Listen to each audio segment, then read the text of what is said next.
안녕하세요, 종성입니다. 추석이 얼마 남지 않았습니다. 그죠? 이번 영상에서는 그럼 휴가를 쓰는 방법에 대해서 좀 살펴볼게요. 실제로 한 2년 전까지만 해도 추석이 빨간 날로 이렇게 기록이 되어 있지만, 추석이 빨간 날로 되어 있잖아요. 이렇게.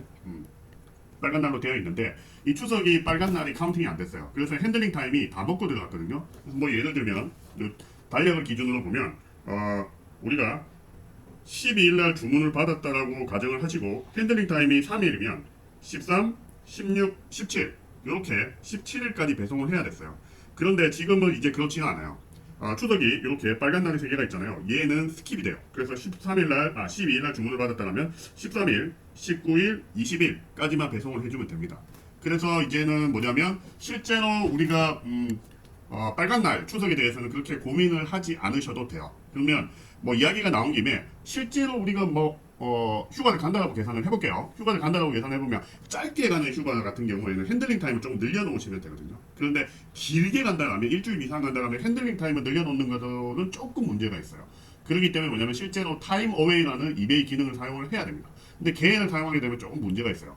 이 휴가 기간 동안에 내 상품이 보이지 않을 수도 있거든요. 물론 보일 수도 있습니다. 기간에 따라서. 그런데 뭐냐면 얘가 노출도가 확 떨어집니다. 그러고 나서 휴가가 복귀되고 나서 노출도를 올리는데 시간이 굉장히 많이 걸려요. 그래서 휴가를 길게 가지 않는다라면 타임어웨이 기능을 쓰지 마시고 핸들링 타임을 늘려놓는 방법을 사용을 해야 됩니다.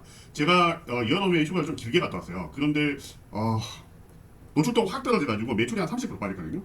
그래서 지금은 이제 다시 좀 어느 정도 올라오고 있는 상황입니다. 그렇기 때문에 타임어웨이 기능 쓸 때는 여러분들이 주의를 좀 하셔야 된다라는 겁니다. 그래서 지금 뭐 여기서 찍어서 여러분들에게 내용을 보여줄 수도 있지만 제가 휴가 가기 전에 찍어놓은 영상이 있습니다. 그 영상을 조금 이번에는 가져와가지고 말씀을 드릴게요. 자, 영상을 보면서 말씀을 해볼게요. 자, 안녕하세요, 동성입니다. 날이 꽤 많이 덥죠. 장마가 너무 길게 가는 것 같아요. 날이 너무 찝찝해가지고 이제 나가면 정말 욕이 나옵니다. 욕이. 그래서 나가지도 못하고 이렇게 있는데 휴가철이 돼도 이제 더우니까 이제 짜증이 더 납니다. 저는 30일 부터 내일부터 휴가를 갑니다. 휴가를 가서 8월 6일 날 이렇게 돌아오게 되는데요. 자, 이번에는 좀 휴가를 길게 갑니다. 그래서 과거에는 제가 휴가를 가도 휴가 설정을 한 번도 안 했거든요. 왜냐면 한 3박 4일 정도로 갔다 왔기 때문에 어떻게 하냐면 핸들링 타임을 좀 늘어났어요. 그런데 지금은 이제 7일, 8일 정도 가니까 핸들링 타임을 늘려가지고는 답이 없을 것 같더라고요. 그래서 제가 처음으로 휴가 설정을 한번 해봤습니다. 그런데 조금 이상해요. 조금 이상한 게 혹시 휴가 설정 한 번도 못 해보신 분들은 영상 한번 끝까지 한번 보시고 뭐가 이상한지 한번 확인을 해보세요. 지금 약간 뭐냐면 이 함정이 조금 있어요. 그래서 휴가 설정할 때 이 부분을 고려하셔가지고 하셔야지 혹시 나중에 물건을 배송할 때도 레이트 신먼트 같은 것들이 걸리지 않을 겁니다. 일단 휴가를 뭐냐면 설정하는 방법에 대해서 모르시는 분들도 있을 테니까 그 내용을 먼저 한번 살펴볼게요. 자, 그러면 PC로 가서 한번 설정을 해볼게요. 자, PC에 오시게 되면 이렇게 여러분 셀러 허브 화면이 얘를 보이죠? 화면이 얘를 보이는데 셀러 허브 화면에서 쭉 보시게 되면 셀링 툴스라는 놈이 있어요. 여기 보면 타임 어웨이 있죠? 얘를 클릭하셔도 되고요. 못 찾겠다 하신 분들은 뭐냐면 여기 자기 이름 있는데 여기서 어카운트 세팅 들어가시고요. 그러면 여기 셀링 있죠? 셀링 밑에 여기 타임 어웨이라고 있습니다. 이쪽으로 들어가시면 돼요. 자, 타임 어웨이 들어왔습니다. 타임 어웨이 들어오게 되면 별거 없어요. 이렇게 타임 어웨이 되고 얘가 이제 휴가 설정하는 거거든요.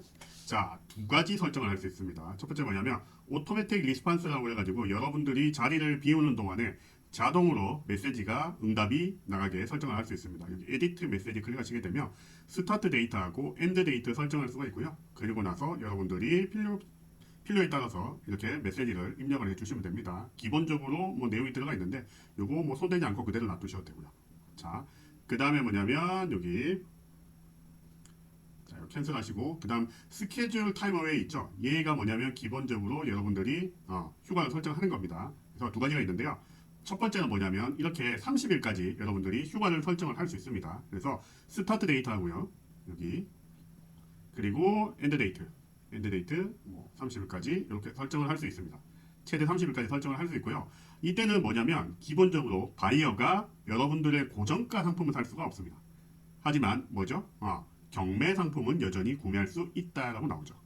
자, 그 다음에 뭐냐면 15일까지 설정할 수 있는 게 있어요. 이때는 뭐냐면 바이어가 당신이 휴가 중인 거를 볼 수 있지만 그들은 당신의 제품을 구매할 수 있다라고 나와 있죠. 그렇기 때문에 15일 안으로 들어오는 휴가에 대해서는 여러분의 상품을 바이어에게 여전히 노출할 수 있다는 겁니다. 대부분 뭐 15일 이상 가는 경우는 없죠.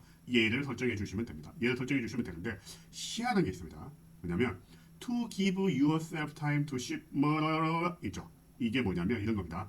네가 출발하기 며칠 전에 당신의 날짜를 설정하십시오. 스타트 데이트를.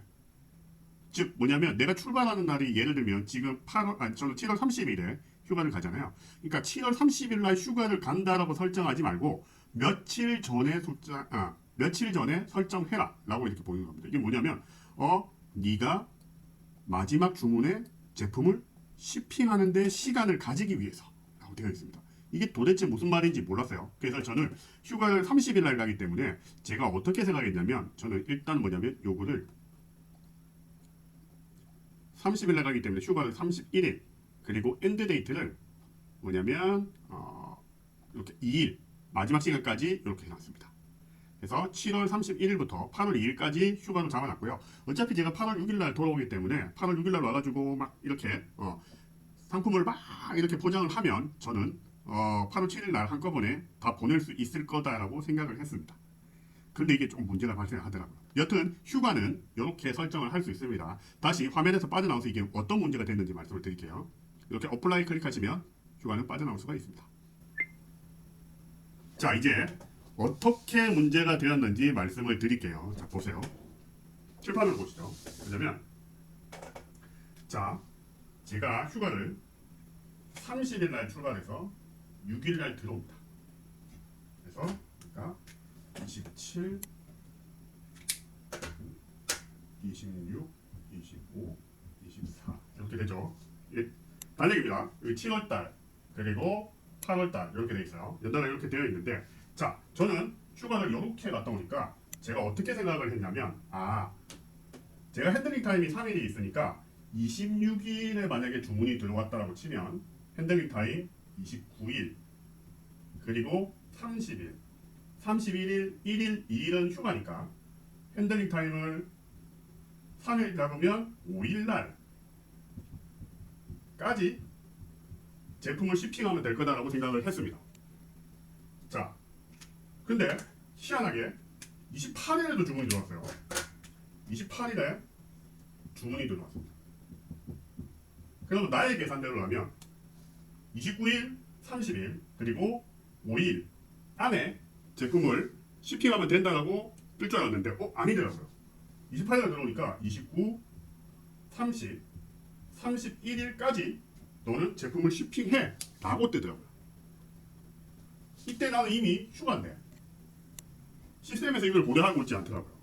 그래서 저 말이 뜬 것 같아요. 뭐냐면 네가 휴가가 이렇게 가면 며칠 전에 해야 하는 겁니다. 그래서 마지막 상품을 보낼 수 있을 때, 즉 너는 아예 26일부터 휴가를 설정해. 그러고 나서 26일, 29일, 30일, 31일, 1일 이렇게 휴가를 설정해야 마지막 제품을 보내고 6일날 돌아와서도 1일날 주문 들어온 게 2일, 5일, 6일 이렇게 주문을 받은 걸 바로 shipping을 할 수 있다는 거죠. 그래서 뭐냐면 일단 여러분들이 휴가를 간다 그리고 휴가를 설정하겠다라고 하신다라면 어떻게 해야 되냐면 휴가 가는 날짜보다 최소한 제가 볼 때는 3일 정도는 먼저 휴가 일정을 땡겨가지고 휴가를 설정을 해야 된다는 겁니다. 이런 함정이 조금 있더라고요. 그래서 지금 뭐 휴가 부분에 대해서는 실제로 저도 처음으로 설정하기 때문에 이건 처음 알았어요. 그래서 혹시 휴가에 대해서 여러분들이 어떻게 설정하는지 헷갈리신다면 이 부분에 대해서 좀 고려하셔가지고 휴가를 설정을 하시고요. 그리고 웬만하면 휴가 설정하지 마세요. 왜냐면 짧게 갔다 오신다면 한 3박 4일, 4박 5일 이렇게 갔다 오신다면 핸들링 타임은 이틀 내지 3일만 더 잡으세요. 그러고 나서 일단은 송장만 먼저 뽑아놔세요. 그러고 나서 송장 입력해 놓으면 되잖아. 그러고 나서 휴가 가는데 우리 보통 노트북 들고 가거든요. 1시간 정도는 하루에 휴가를 가도 일은 해요. 그러면 그때 주문 처리 다 해놔요. 주문 처리 다 해놓고 그리고 나서 내가 돌아오는 날에 상품이 전부 다 도착하도록 다 주문을 해놓죠. 그러면 휴가 갔다 와가지고 그날 밤새 와가지고 상품 다 포장해가지고 그 다음날 보내면 웬만하면 레이트 shipment 걸리지 않습니다. 절대로. 보통 우리가 주문받고 제가 일주일 뒤에도 상품을 보내보거든요. 보내보는 게 아니고 상품을 이렇게 준비하는데 늦게 걸려가지고 일주일 정도 늦게 보낼 때도 있었어요. 근데 그래도 문제는 없었습니다. 그렇기 때문에 휴가는 편안하게 갔다 오시는 걸 권장을 드립니다. 별로 어려운 일은 아닌데 제가 휴가 설정을 해보니까 요런 함정이 있어가지고 요거 공유하려고 영상으로 한번 올려봤습니다. 그러면 여기까지 하겠습니다. 끝!